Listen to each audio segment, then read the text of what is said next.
So just to do a Q3 recap, Q3 was another record quarter on funding levels.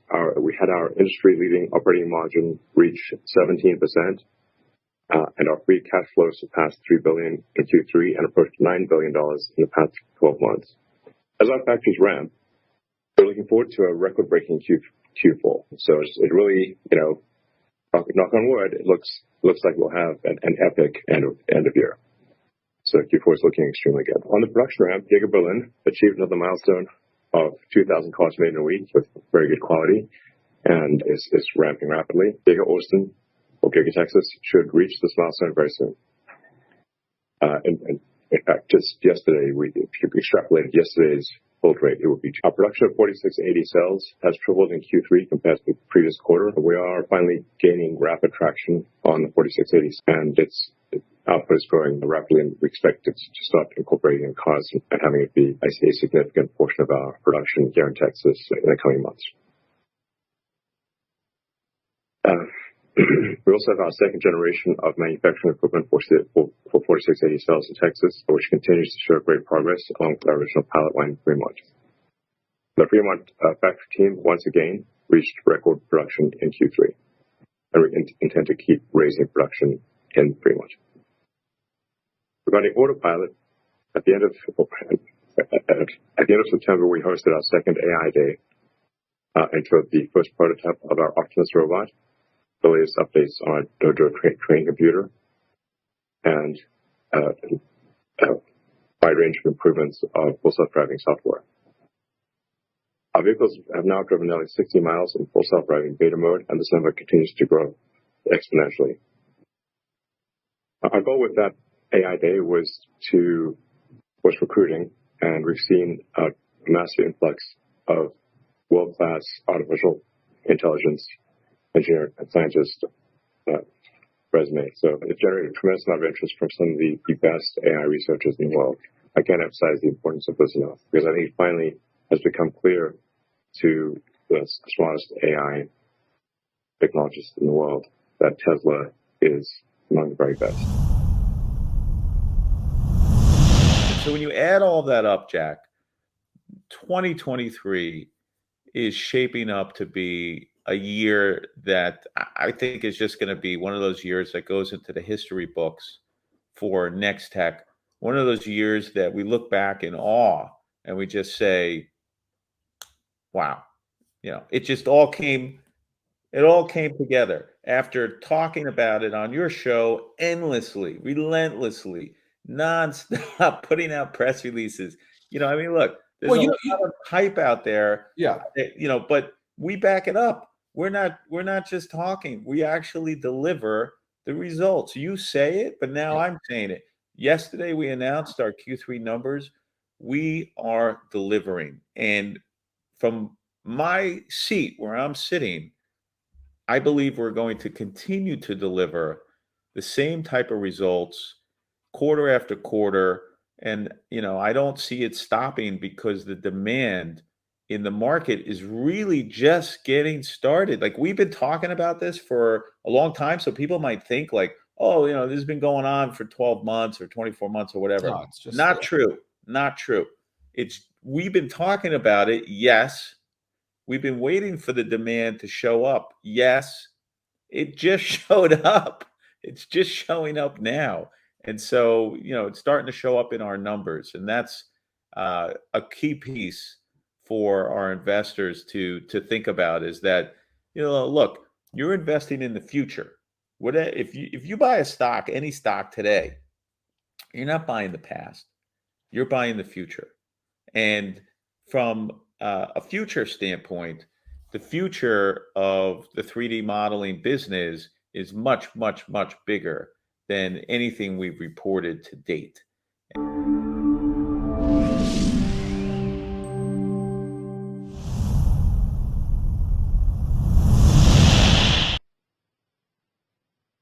So, and this quarter, we expect to go to a wide release of full self-driving beta in North America. So anyone who has ordered a full self-driving beta or full self-driving will have access to the FSD beta program this year, probably about a month from now. So, and then obviously any new anyone who buys a car and purchases a full self-driving option will immediately have that available to them. So the safety that we're seeing when the car is in FSD mode is actually significantly greater than the safety we're seeing than when it is not, which is the key threshold for going to a wide beta. Let's see, with respect to demand, we've got a lot of questions about demand in recent weeks. I can't emphasize enough. We have excellent demand for Q4, and we expect to sell every car that we make for as far into the future as we can see. So the factories are running at full speed, and we're delivering every car we make and keeping operating margins strong. So we're still a very small percentage of the total vehicles on the road. Of the 2 billion cars and trucks on the road, but we only have about 3.5 million. So we've got a long way to go to even reach 1% of the global fleet. Let's see. What people are, based on many things, but certainly questions I get on Twitter about buybacks, and I think every one of our board members has gotten questions about buyback. We've debated the buyback, what level. The board generally thinks that it makes sense to do a buyback. We want to work through the right process to do a buyback, but it is certainly possible for us to do a buyback on the order of 5 to 10 billion, even in a downside scenario next year. Even if next year is a very difficult year, we still have the ability to do a 5 to 10 billion dollar buyback. This is obviously pending board review and approval. So it's likely that we'll do some meaningful buyback. So in conclusion, while the market themes revolve around the short term, it's very important to focus on the long term. I can't emphasize this enough with investors, and I think long-time investors obviously recognize this with Tesla. We have your sort of local ups and downs, but the long-term trend has been extremely good. And several years ago, I said, I think on an earnings call, that I thought it was possible for Tesla to be worth more than Apple, which was then the highest market cap company, I think, on the market. And Apple at the time, I think, was around $700 billion. And I said it required incredible execution, and at least some luck. And we didn't indeed achieve that. Tesla went, in fact, far past Apple's market cap at the time. And now I'm of the opinion that we can far exceed Apple's current market cap. In fact, I see a potential path for Tesla to be worth more than Apple and Saudi Aramco combined. So now that doesn't mean it will happen or that will be easy. In fact, I think it will be very difficult. It will require a lot of work, some very creative new product, Mentis expansion, and always some luck. But for the first time, I am seeing, I see a way for Tesla to be, let's say, roughly twice the value of Saudi Aramco. And I think that's, I haven't quite seen that yet. I mean, this is the first time I'm seeing that potential. So, I mean, we have an incredible product portfolio. I think we've got the most exciting product portfolio of any company on earth, some of which you've heard about, some of which you haven't. We're in the final lap for Cybertruck. We're building the Cybertruck line here at Giga Texas, Austin, and making a lot of progress in the robotaxi platform design. And with respect to batteries, we're moving as fast as possible to achieve 1,000 gigawatt hours a year of production capacity in the United States integrated. So anode, cathode, lithium refining, we're moving at top speed to do that. So I think it's an incredibly exciting future and really an unprecedented future. But none of this would be possible without the incredible team that we have here at Tesla. So I'd like to give a huge shout out to all of our factory employees, engineers, executives, and the whole Tesla team.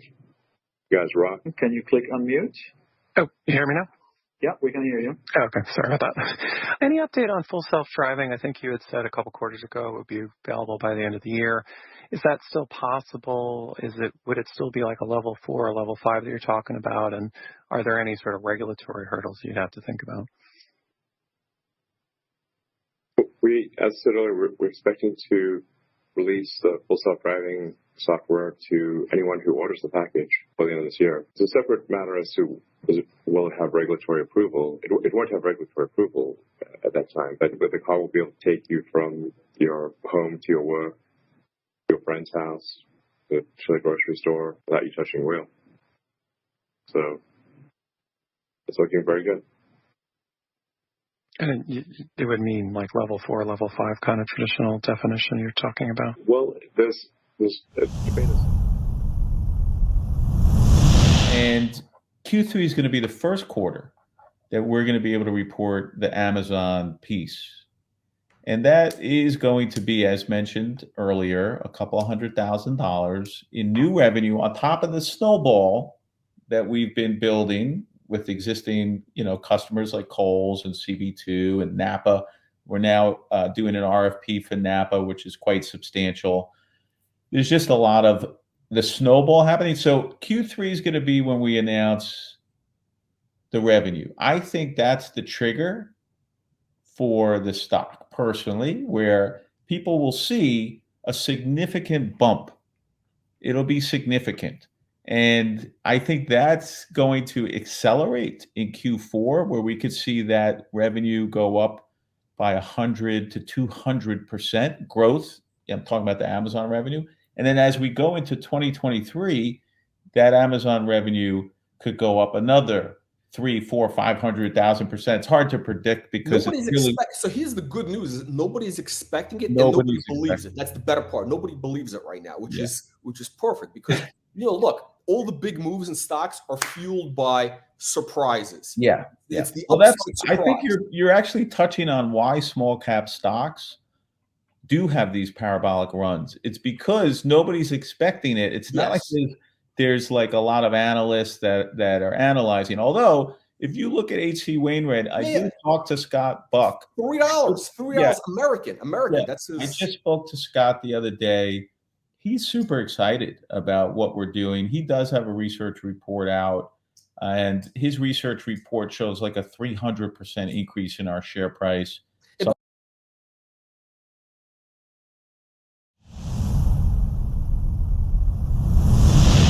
Like what are the interventions per mile and all those, maybe the safety interventions, but like we're not saying that's quite ready to have no one behind the wheel. It's just that you will almost never have to touch the vehicle controls. So like when I came to Giga Texas today from a friend's house, I never touched any of the controls, and then there is a longer process of like what's called the March of Nines, of like how many nines of reliability do you need before you could really be comfortable saying that the car can drive with no one in it. There's some subjectivity as to how many nines you need, but I think we'll be pretty close to having enough nines that you can have no one in the car by the end of this year, and certainly without question whatsoever in my mind next year. And I think we'll also have enough data next year to be able to show to regulators that the car is safe, much safer than the average human. Got it. And just as a follow-up, you mentioned in the prior questions about IRA, I mean, it sounded like you thought you could can you get all of it? I mean, because my interpretation is like the production credits, battery component credits for buyers seems very likely for you guys. Is the sourcing part of it possible? Because that seems like a pretty tough hurdle given how much has to be sourced from the U.S. Yeah. So we have a cross-functional team that's looking very closely at it. As you mentioned, the sourcing threshold increases by the year. So we're looking at all options and also getting some clarification from Treasury. It's important to say that's only a fraction of the other credits. We do manufacture ourselves in the U.S. We manufacture the modules in the U.S. So that's pretty free and clear. Yes, we feel confident that we'll have a path as these incentives, as the threshold sort of increases by the year. Yeah, we'll meet those thresholds.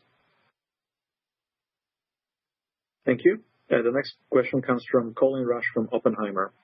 Colin, please go ahead and unmute yourself. Thanks so much, guys. You know, the operating leverage has been pretty impressive here, and I'm curious about areas where you could, invest in an incremental way, whether it's on the R&D side or on the sales side to accelerate growth or cost reduction, or should we be thinking about this level of spend on a go-forward basis and some significant operating leverage as you scale up from here? Yeah, I mean, our operating leverage has improved quite a bit. It's the lowest this quarter, I think, ever, and by a decent amount. Our OPEX as a percentage of revenue. I mean, our forecast is that it will keep reducing. I mean, I think the way to think about it is, our total amount of operating expenses will slowly tick up as the company grows. It's very hard to keep it flat with the rapid growth of the company, but it's growing much slower. So some amount of growth there, but the top line of the business is growing so quickly. So I think there continues to be enormous opportunity to improve the overhead efficiency of the business, and we're seeing it. Yeah. All right, great, guys. I'll take the rest of that offline. Like we are in the, at least for now, quite like good position of we're investing in everything we can think of to possibly invest in, and we're still generating cash. So I guess it's a pretty good place to be. Yeah, I mean, how many R&D programs are we running in parallel right now? People don't even know all the R&D stuff we're doing. They know some of it, but a bunch of it they don't. I also don't think cash is a good gauge of how much R&D you're doing. No, it isn't. This is like this. Like it's not like engineers are they're not generic. So it's just like, if you spend, $5 billion or $10 billion, that will that your actual R&D or in terms of useful product ship will be proportional to that. It's just not true. Engineers aren't coming off some assembly line like cookies or something. Until we get Optimus coming. Yeah, Optimus don't change things. What matters is where are the most brilliant people working, and Tesla remains Tesla and SpaceX are two companies where the smartest engineers want to work. I mean, we don't have to spend billions of dollars to invest in the future and invent the future. Engineers are also cost conscious, and we don't necessarily just burn money out the window when we're trying to do R&D. So I would stop looking at R&D as a cash investment for how much we do. Like one Nikola Tesla is frankly worth an infinite number of dollars of engineers. Well, you can have almost an infinite number of good engineers, and they would not be able to do what one Nikola Tesla could do. You can't make it up in volume. Success is there. Right. It's just so basically to develop your drug. Okay, so I think, so based on comps, I'm just going to throw some numbers out there. Okay, so let's say the market you're going after is $1 billion plus, which it's definitely bigger than $1 billion. The autism market in general, potentially, and other because again, investors would biotech invest, healthcare pharma investors, they're looking at this. Okay, it's an orphan drug, but the off-label is really that's the thing they're going to focus on, and so let's call it $1 billion plus. Phase 2, is it safe to say it's worth $100 million? Why not? I mean, at phase 2, I think that's easily attainable. Yeah. So phase 2, $100 million. I mean, we've seen phase 2 biotech pharma companies with big So basically, that would be a TenBagger. Once you have a positive phase 2A study, I'm sorry to interrupt. I'm excited about the potential for the company I work for. You can immediately apply for sympathetic approval. You may not have to go and do another phase 2 study or a phase 3. You can ask the Canadian authority for sympathetic approval and do a post-marketing safety study. So the value could go up even more, but I don't want to think that way. I want to take one step at a time, and I want to prove that the pathway we're taking is the proper one. Yeah. Okay. But so basically, the bottom line is, which is I think what investors want to know is, okay, what's the path for the company to be at 10x? So we're looking at potentially. Again, this is not we're not here, but there is a path to get there in the next, let's call it 4 months. I'll even say 6 months, just to give it a little based on, once you get these milestones that we talked about, getting the pills, getting the study health camera.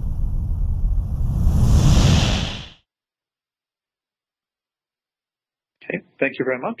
Let's go to the next question from George at Canaccord.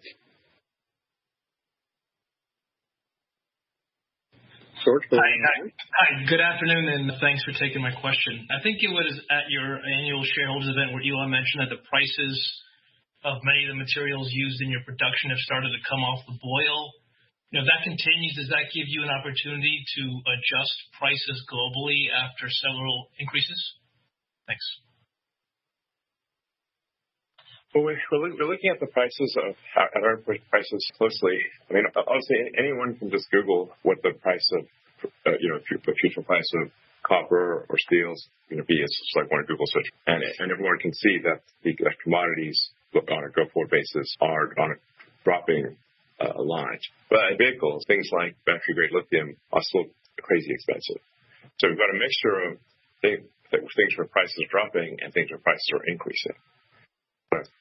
Yeah, I mean, I would say quarter-over-quarter, steel, aluminum has dropped anywhere between 17 to 20%.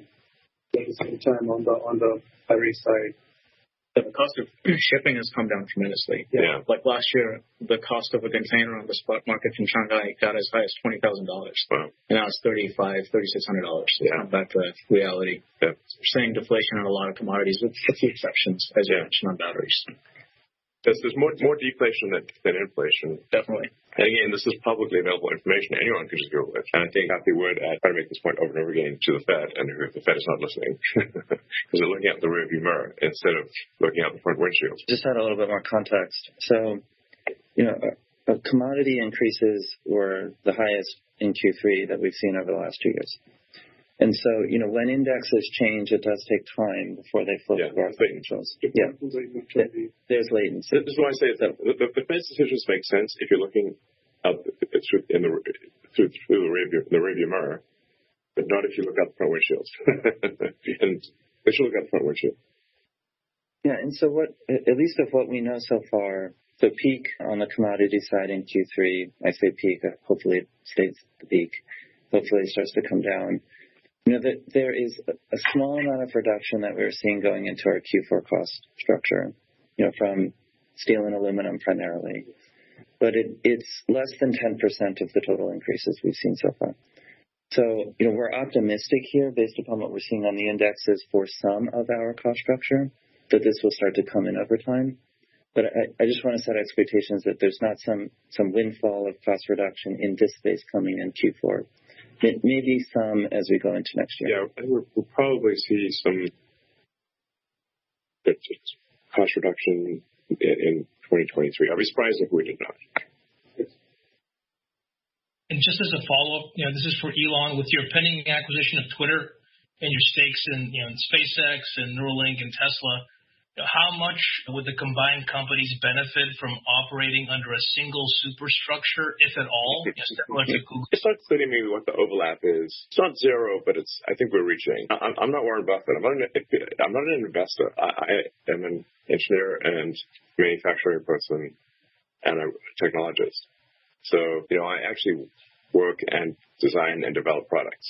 That's what I do. So it's not we're not going to have a short portfolio of investments or whatever. So I don't know. I don't see an obvious sort of where they could get combined under an umbrella, at least right now. So I'm excited about the Twitter situation because obviously I know that product incredibly well, and I think it's an asset that has sort of languished for a long time, but has incredible potential. Although obviously myself and the other investors are obviously overpaying for Twitter right now, the long-term potential for Twitter, in my view, is an order of magnitude greater than its current value. Can you go into some of the potential indications and things down the road in terms of the pipeline that you're going to have? Yeah, absolutely. Look, you're looking at receptor actions in the brain. A lot of diseases are very similar in origin, neuroinflammatory, whether it's multiple sclerosis, Lou Gehrig's disease, Parkinson's disease. People with Parkinson's disease have memory problems. Alzheimer's disease, memory problems. Lou Gehrig's disease, memory problems. So there's receptors in the brain that psilocybin may be working on. It may not be just the receptor for autism.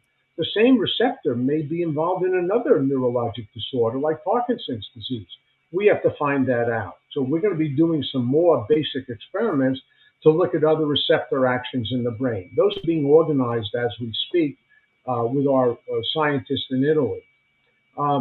With respect to the receptor, we've found, and also there's scientific evidence, that the 5-HT, hydroxytryptamine receptor, is very similar to this 5-HT2C receptor for diabetes.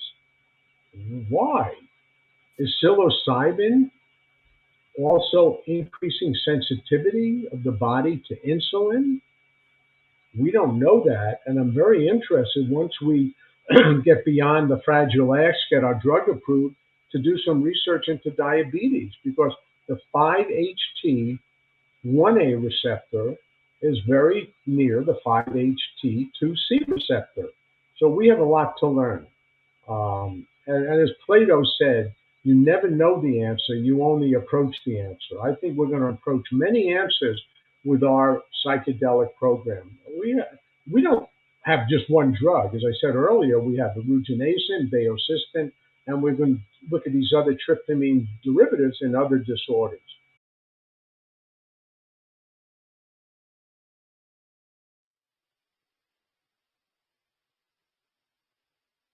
Thank you. Let's go to the next question from Pierre Ferragu from New Street Research. Pierre, go ahead, please, and unmute.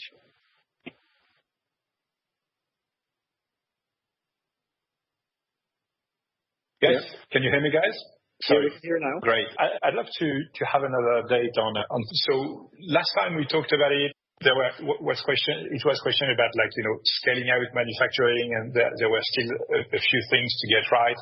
Is it fair to say that now you are at scale and it's just a question of logistics to get bigger? So that's question number one. And then question number two, on the kind of innovation and cost reduction and efficiency improvements kind of path that you described at the Battery Day, where are we today, and how much time is it going to take to deliver, all the potential you outlined then? Well, I'll take the second question first. At Battery Day, we showed a timeline out to 2026 for all of the ideas we had proposed and had, shared with everybody then. And yeah, I'd be surprised. I think we'll do better than that. Yeah, but just that's the rough. Just give you all, it's on that order. It's not like a month. It's not 6 months. It's years, and we are executing on all of those different ideas pretty aggressively in parallel with the OpEx that some people think isn't enough, but we're getting it done. I mean, I'm not turning down POs, No, yeah. Exactly. So yeah. Or great talent. We find awesome engineers, we bring them into the company, and people shouldn't believe we are turning people away. Yeah, I mean, it's a hard problem, but we're solving it. And I think we still feel confident that 4680 will be the most competitive battery cell in the world.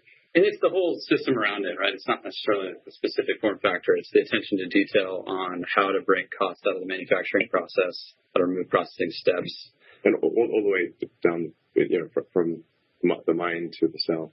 Yeah, exactly. Many steps along the way. Yeah, and, for those who watch the YouTube videos, our on-site cathode facility is coming together. Really excited about that, which is a part of the plan that we discussed on Battery Day. Yeah, but we're also building a lithium refinery in Corpus Christi. Yeah. So we're making, putting our money where our mouths are and all the various efforts that we discussed on Battery Day. On the technical challenges and the ramp question, which is your first question on 4680. Look, no ramp is ever easy, even at the end when you're 80% to the end. It's still very challenging to get to the end. And that sort of leaning out of yields, the final cycle time, to achieve target. You mentioned logistics. It's not something that we're specifically focused on, I guess, but eventually could be a problem as we're talking about hundreds of gigawatt hours at different sites across the United States. But But I would never sit here and say we have no challenges remaining. But we've made a lot of progress reducing technical risk in many areas. Cycle times have dramatically improved. Yield has dramatically improved. And just walking the line here in Texas, like Martin was walking it yesterday, made some comments to me. You really see the acceleration around you. And we've made a ton of simplifications moving from the Fremont factory to Texas, and it's coming to play in speed of ramp here. And of course that's on one line of many here in Texas. So it's not like factory to factory. It's a multiplication of both simplicity and scale. So yeah, we're excited about where it's headed. Yeah, and I think once we are fully integrated, I think we still do see a path to pull a roughly $70 kilowatt hour sale. So $70 per kilowatt hour sale. Yeah. Before any incentive. Before incentive. Yeah. Yeah. Thank you. And the next question comes from Tony Sacconaghi from Bernstein. Tony, go ahead and unmute yourself, please. Yes, thank you.